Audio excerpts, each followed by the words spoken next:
महाराष्ट्रातील असं एकही गाव किंवा घर नसेल जेथे संत मुक्ताबाईंचे नाव पोहोचले नाही। तर आजच्या व्हिडिओमध्ये आपण बघणार आहोत मेहून येथील संत मुक्ताबाईंचे मंदिर, जेथे मुक्ताबाई गुप्त झाल्या होत्या।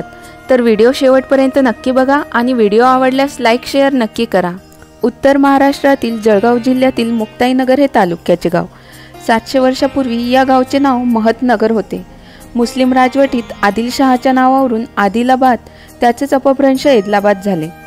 याच एदलाबादमधील तापी तीरी वसलेल्या मेहून या गावी संत मुक्ताबाई गुप्त झाल्या आणि आई मुक्ताईच्या नावावरून पुढे एदलाबादचे मुक्ताईनगर नाव करण्यात आले। मेहून येथे 718 वर्षापूर्वी संत मुक्ताबाई विजेच्या प्रचंड कडकडाटात अंतर्धान पावल्या।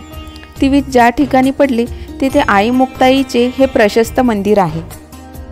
मंदिराच्या प्रवेशद्वारातून प्रवेश करत आत गेले असता आपल्या उजव्या साईडला सोमेश्वर महादेवाचे प्राचीन मंदिर असून डाव्या साईडला आई मुक्ताईचे मंदिर आहे। महाराष्ट्राला संतांचा फार मोठा वारसा लाभला आहे आणि या संतांच्या मांदियाळीत ज्यांचे नाव अग्रस्थानी घेण्यात येते ते म्हणजे संत मुक्ताबाई व त्यांचे बंधू श्री संत ज्ञानेश्वर महाराज, संत निवृत्ती महाराज आणि संत सोपान काका। संत मुक्ताबाई यांनी आपले शिष्य चांगदेव महाराज व आपले बंधू यांच्याप्रमाणे संजीवन समाधी घेतली नसून त्या श्री क्षेत्र मेहून येथे तापीतीरी गुप्त झाल्या आणि मेहून हेच त्यांचे मूळ गुप्तस्थान आहे असा उल्लेख नामदेव महाराजांच्या अभंगात सुद्धा आढळून येतो। मंदिराच्या परिसरात संत मुक्ताबाई व त्यांचे बंधू ज्ञानेश्वर माऊलींच्या ओव्यांचे हे सुंदर पोस्टर आपल्याला दिसतील।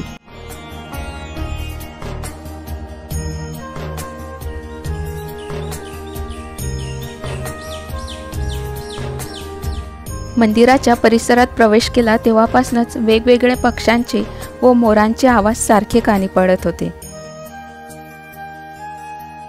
निसर्गरम्य व शांत ठिकाणी असलेल्या या मंदिरात संत मुक्ताईची अतिशय सुंदर व बोलकी मूर्ती स्थापन केली आहे, जणू काही साक्षात आदिशक्ती मुक्ताई समोर उभी आहे।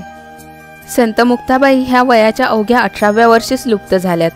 1400 वर्ष तपश्चर्या केलेल्या चांगदेवांचा अहंकार छोट्याशा मुक्ताबाईंचे ज्ञान बघूनच गळून गेला आणि त्यांनी छोट्याशा मुक्ताबाईला गुरु केले। मुक्ताबाईंचे दर्शन करून बाहेर पडले असता समोर मंदिराचे दुसरे प्रवेशद्वार दिसते। या प्रवेशद्वारातून बाहेर पडले असता तापी नदी व मुक्ताबाईंचे जुने मंदिर दिसून येते। हे मंदिर नदीपात्रात गेल्याने बंद करण्यात आले आहे। मुक्ताईनगर हे जळगावपासून 60 किलोमीटर तर भुसावळपासून 33 किलोमीटर अंतरावर आहे। वारकरी संप्रदायासाठी मेहून येथील मुक्ताई मंदिराचे विशेष महत्त्व आहे। मेहून येथे मुक्ताबाईंचे जुने मंदिर व मुक्ताईनगर येथे नवीन मंदिर अशी 2 मंदिरे आहेत। दर एकादशीला मुक्ताबाईंच्या दर्शनासाठी भक्तगण प्रचंड संख्येने येथे येतात।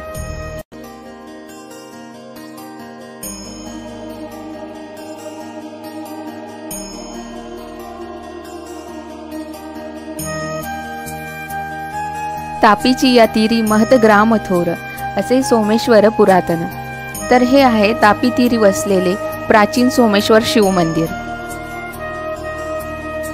प्रत्येक महिन्याच्या एकादशीला हजारो वारकरी वारी करतात व दरवर्षी महाशिवरात्रीला येथे यात्रा असते।